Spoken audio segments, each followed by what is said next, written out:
Well, it might not suck, but it definitely sucks in comparison to a lot of other weapons. But swords are definitely the most popular weapon type. As you can see from these various surveys posted by content creators, sword almost always wins by a pretty large margin. Now I'm going to tell you why you should consider not using a sword and maybe using a hammer. And there's actually even some decent builds with daggers. I wouldn't personally recommend them, but they're a little bit of fun if you want to try them out. So the hammer I would recommend, and it's pretty much the best hammer, I would argue best weapon in the game, period, is the Infinity Gavel. But it's not just a normal Infinity Gavel. There's actually a few things you do need to do to it before it becomes its ultimate form, and I'm going to show you how to do that. So the first thing you need to do is to find yourself a prismatic shard. They're not insanely rare. Funnily enough, you can actually get a lot of them from this place right here, the Skull Caverns. They're pretty common from Iridium nodes. I believe around an 8% chance. I'm going to put up the actual number on screen, but I think it's close to that. Then you just walk in here and you will get yourself a Galaxy Sword. Now, a Galaxy Sword is a pretty solid weapon, but I would say it is basically useless in comparison to Infinity Gavels and either other weapons like the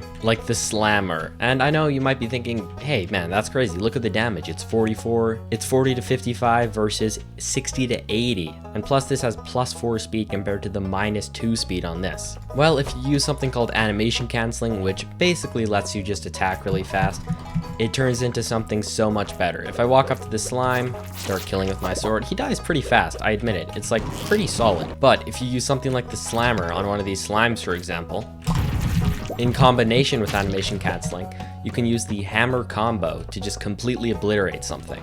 It's definitely a lot closer with the Slammer versus the Galaxy Sword, but when you have hammer like this, like the Infinity Gavel, it's just not even close. Basically, any hammer just completely knocks it out of the water. Now back to telling you how you can get it. So if you want to get yourself the first hammer you need, you're gonna have to do some more things to this. By the way, this is pretty end game, so you might not have all the things, but just keep this in mind just in case you want to do it later on. So you want to head your way up to the Adventurers Guild. It's just to the right of the mines, and it opens at a kind of annoying time. It opens at like 2 in the afternoon, so just chill in the mines for a little bit, then head on in. And if you have unlocked yourself a Galaxy Sword, you can head on into the shop, scroll down, and you can buy yourself a Galaxy Hammer. My inventory is full, so I'm just gonna sell some things, buy myself a Galaxy Hammer, and then just head on out. Now, this Galaxy Hammer is already pretty much better than the Galaxy Sword, purely because, one, it does more damage, and it can also be swung at the exact same speed as the sword, meaning the one big advantage of the Galaxy Sword is basically moot because, you know, it can swing at the exact same speed. But this is not everything you need to do. The next thing you need to do is head on over to Ginger Island. Once you're there, you need to make your way through the mines. You've probably already done this if you're watching the video,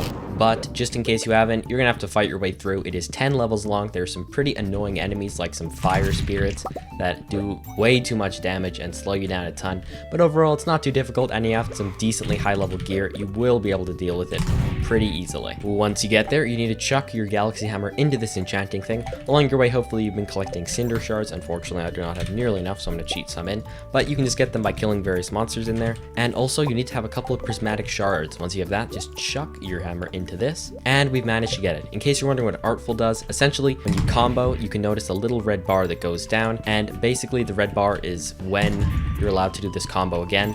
This combo, we're going to touch a little bit more in depth into it later, but it is just insanely overpowered, and you need to be doing it as quickly as possible. Next thing you're going to need to do is make your way all the way up to combat level 10, because once you reach combat level 10, you'll unlock a new perk. And the perk you want to go with is Acrobat, because it once again cuts down that special cooldown, meaning we can use our overpowered ability even more often. If you're completely panicking because you picked the wrong ability tree, that ability tree is you want to go Scout, which is pretty useless, but I normally just go with it because I can get Acrobat. If you did choose the wrong tree, don't worry about it. If you managed to unlock yourself the sewers, you can just head on into here, offer 10,000 G, and reset your combat. I'm not going to reset mine because I already have the right tree. Basically, when you go to sleep, it'll give you a pop-up, and you can change your skill profession to Acrobat so you can do the combo even more effectively. Now, you're probably wondering what the combo even is. So if you normally use the ability, it basically just hits the hammer twice, which is on its own decent, but you can't use it super often, so it's not overpowered. Basically, for whatever reason, if you click, you're using the hammer ability. So if you click and while the animation is playing, you click using C, which is the attack button in case you didn't know, and just click with your normal mouse, you can do a ton of attacks. So if you right click and then spam while it's going, you can basically just completely obliterate anything that gets in your way. And obviously you want to be doing this as often as possible because it is super strong. Now you've probably noticed something.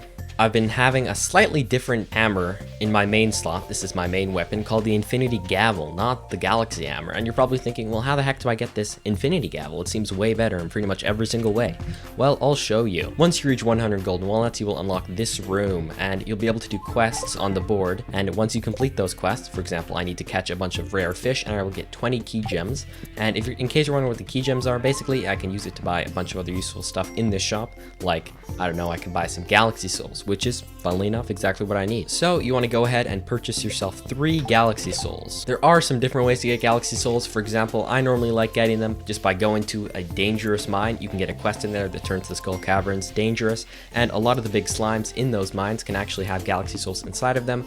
And then if you use a burglar's ring, which basically just gives you a chance to get double drops, kill one of those slimes, it can actually give you 2 Galaxy Souls at once, which is super nice. But since I'm on a rush and I had the key gems, I just decided to go ahead and do it. There's also one more way to get them. If you head on over to this guy on a certain day, I believe it's Sunday, gonna put that up on screen once again just to make sure it's the right information. You can actually buy one there for 10 radioactive bars. You can get radioactive ore by turning your mines dangerous and then heading on in there. You'll see a bunch of more nodes. You just break them like any other ore, chuck them in a furnace, and they will turn into radioactive bars. With 10 of those, you can snag yourself one of these. Then you'll have to head back over to the forge, and when you're at the forge, you just head on in, put your Galaxy Hammer in. You will need some more cinder shards, so you've got to make sure you have a lot of those. You can just put it in. Cost 20 gems, another 20 gems, and finally 20 more gems. And now our Galaxy Hammer is turned into a beautiful Infinity Gavel straight off the bat. That gives us 100 to 120 damage, which if we compare that to the Galaxy Hammer, is already a great increase from 70 to 90. That is just amazing.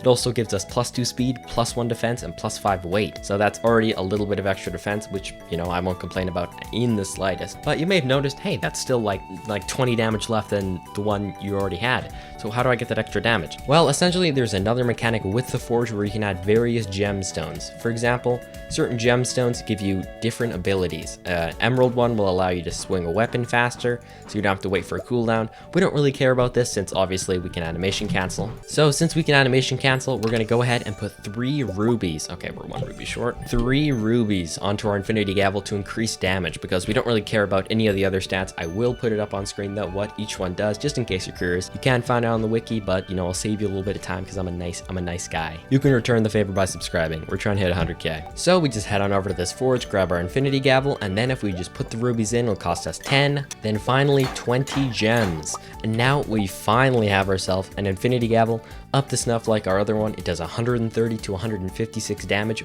a lot, especially when you get crits. It's even better. Gives us +2 speed, meaning we can swing the weapon slightly faster, +1 defense when we hold it, meaning we just take a little bit less damage, and +5 weight, which basically just means when we hit something, it gets knocked further away. Now let's just head on into Skull Caverns and do a little bit of a test with it, just to see how far we can get or how easy monsters die. As you can see, we just walk up to this slime and it just immediately gets obliterated. It's very nice. And these little baby slimes simply do not stand a chance. I do like to work them into a corner before I kill them just because they kind of are a little bit annoying to kill. But it just, the hammer makes it so incredibly easy. Oh, I kind of missed the shaft. I want to kill the slime though for fun. We get into a corner and, oh wow, we actually just killed it in 2 shots. That's kind of funny. I was expecting a little bit more of a struggle, but whatever, I won't complain. And bang, another shaft. I'm just going to demonstrate this one more time. That serpent just gets completely obliterated. We're actually kind of low, funnily enough, we're going to eat. But yeah, since we can completely just spam our ability repeatedly, there's just completely no issue. And in that, I believe it's 1.6 seconds where we can't. Here, a dinosaur floor, perfect example. Walk up to a dino and he just dies immediately. They just do not even stand a chance. Since you are pretty aggressive with this build, you do need a lot of food since you don't want to be dying. I have died a few times, embarrassingly enough, even with this completely overpowered weapon. That's just me getting kind of lazy, like I was reading my stream chat or something. But yeah, as you can see, basically nothing stands a chance. They just get immediately destroyed. Make sure to hammer combo that subscribe button.